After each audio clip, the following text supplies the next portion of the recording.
have someone fly out those sort of stuff. That also keeps you from bouncing their head off. If you're an adult, you're on your own. Just don't bounce your face off. Notice I'm sitting backwards. That's the road behind me there. So you're in the front row. You gotta tell me when and where to turn. Okay, it's up to you. I'm probably gonna want something over. It's up to you. Just put on your seatbelt. Your seatbelt located on the seatbelt. Just put your thing on. I'm joking. There's no seatbelts. Hope for the best. Also not right. Don't worry about that. That we have the table. Let's make sure we're you. You never say hi again.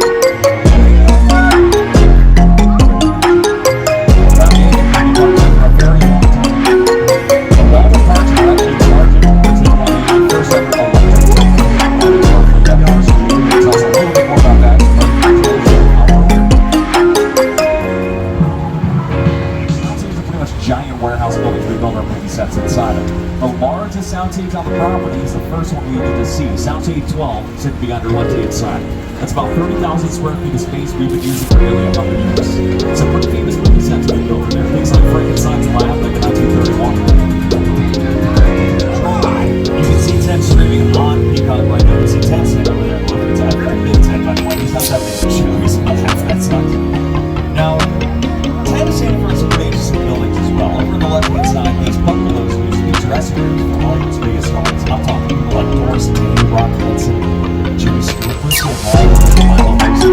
That's because all actors have come out 1960. It was not a contract, it was one studio at a time. So for the past 6 years, we were only making movies for and at Universal Studios, and the dressing rooms were practically permanent. Today's movie stars, they're making movies all over the world. So we're dressing rooms, trailers, all over location to location. These buildings have office spaces for some of the top writers to our music production companies.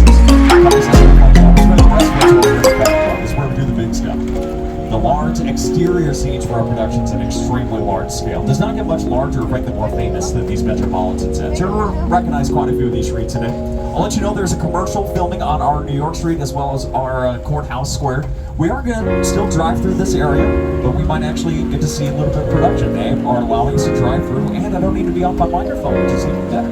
But these movie sets have been seen in countless movies over the last 80 plus years, which is what our founder, Carl Lilly, wanted. He not only wanted his own city, his own studio, he wanted it to be a one-stop shop for filmmaking. So no matter what kind of movie you're making, when or where it took place, you can find it here at Universal. And that's what we kind of cultivated over this century that we've been doing this.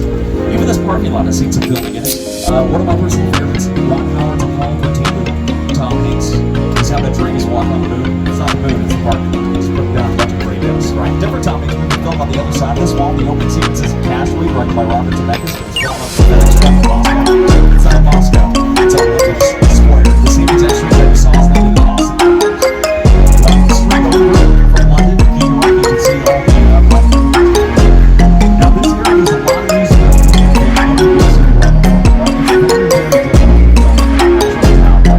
This actually found out that New York City.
It was great to have you along for the ride.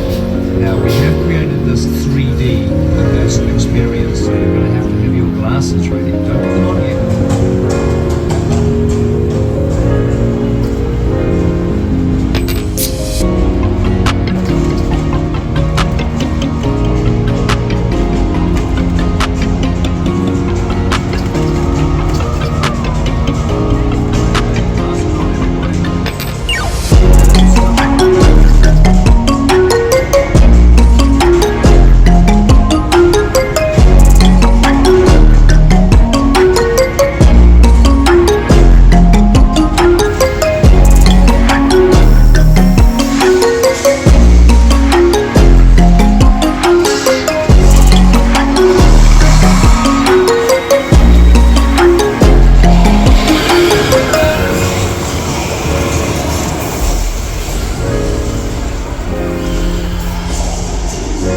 very modern.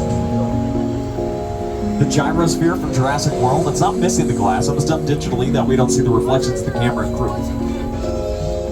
Jordan Peele gave us a view of the prize van from his movie Nope, was parked right next to the crawdaddy boat used in his movie Us. Michael Bay gave us a view, including this Bradley assault vehicle used for Transformers. That thing is lean, mean, and made of wood. Yeah, it's mostly wood. The military will give you real vehicles, but typically they just have to sit there and they're fine. All three of the original Jurassic Park movies had amazing animatronics and special effects, but they also gave us amazing set-piece and picture cars. That's what we're looking at now. Double RV with the vehicle on the left is the mobile lab. It's on the Lost World Jurassic Park. The Jeff Goldblum's really more advanced about it. Just like the Bradley assault vehicle, that's also the most Seattle one. Not because they want to blow it up, but because they want to push on the clamp in this scene.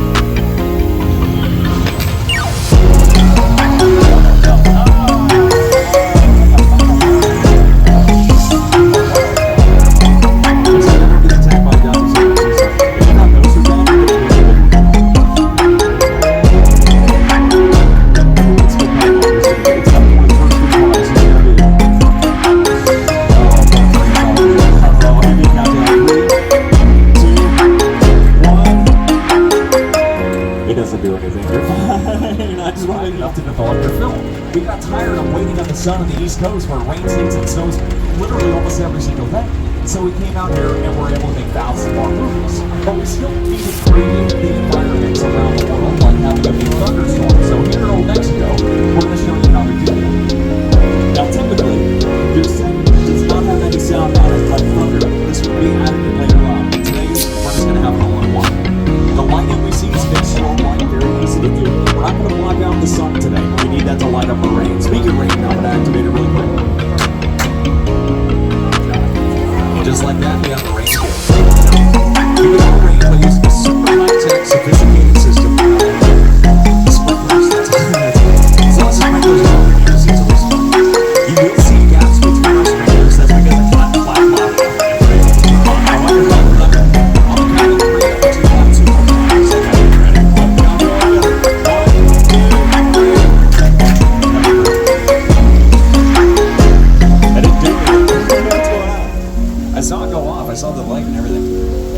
What happened? Did it break?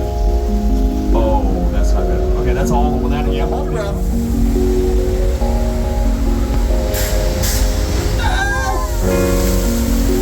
Don't worry, y'all, not an actual flood. This result of thousands of gallons of water being released from giant tanks at the top of the hill, just like this scene in the movie Big Fat Liar. All their body and minds of the Raymond Years.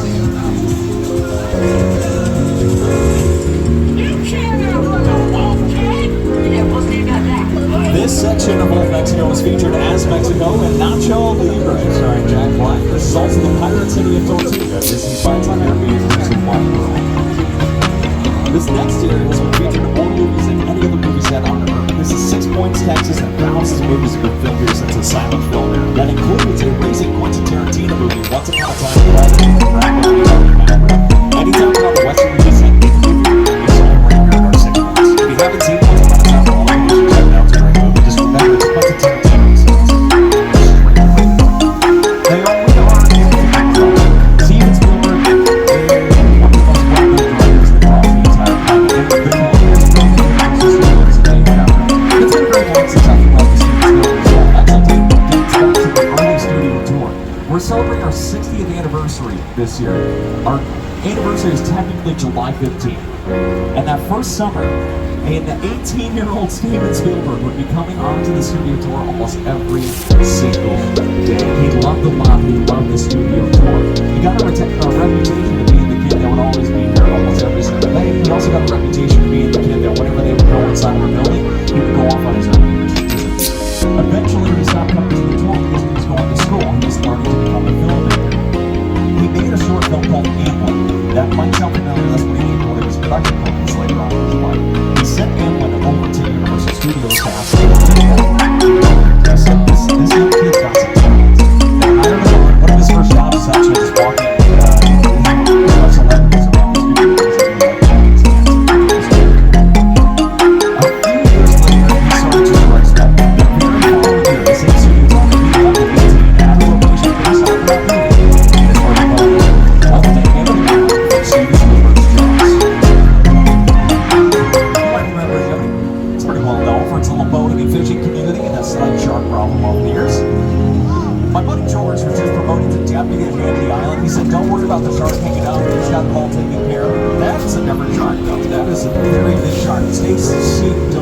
ask George for water.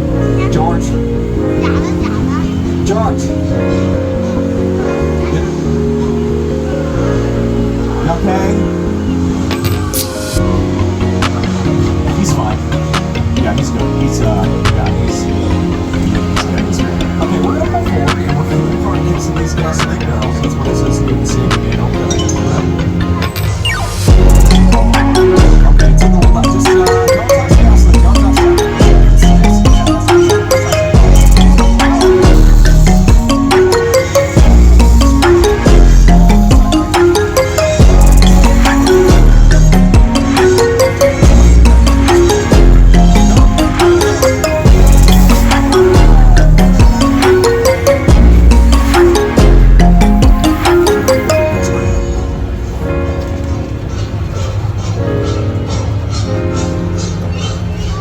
Congratulations to everyone who survived Bruce the Shark. Good old Bruce. Hey, I'm gonna hang out the window. Don't tell my boss. Hi. I got a question for y'all. If you know the answer, just yell at me. What kind of shark is that? What is that? No, it's a plastic. It's a plastic shark. No, you're okay. It's a plastic great white shark. Our plastic great white shark works a lot better than the one that's used though. There he's talking about.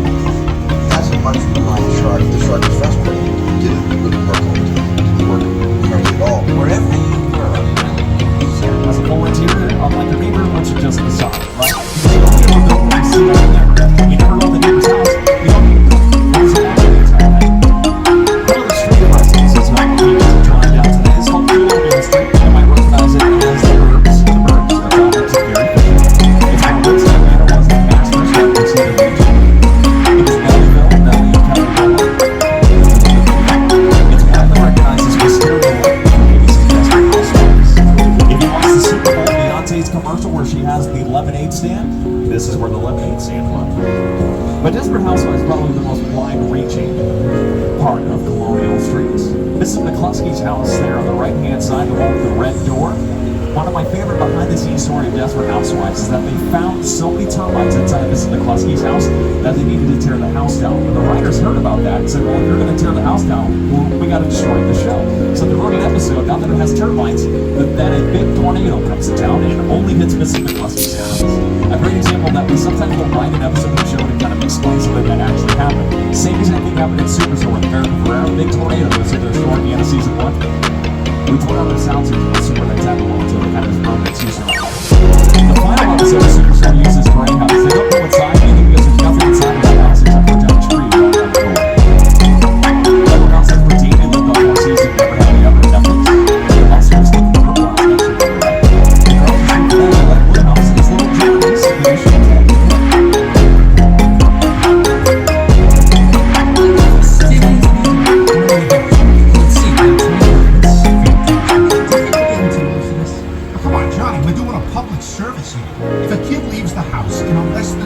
Halloween costume. He's got to get the bad news before he makes a fool of himself all over town. We're Samaritans.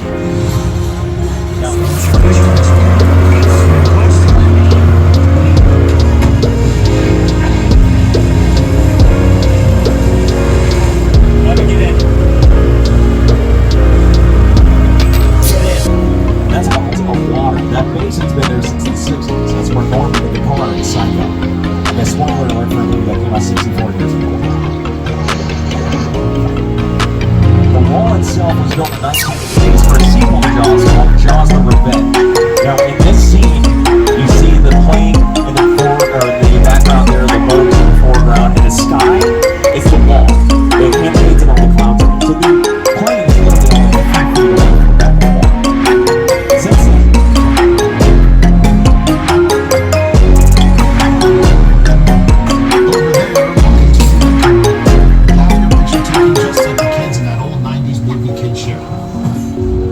that's what this whole place is loosely based on. Remember that one? No? What? A little further down, you can see the brand new Starry Lasso experience. Built to showcase an unbelievable new live show.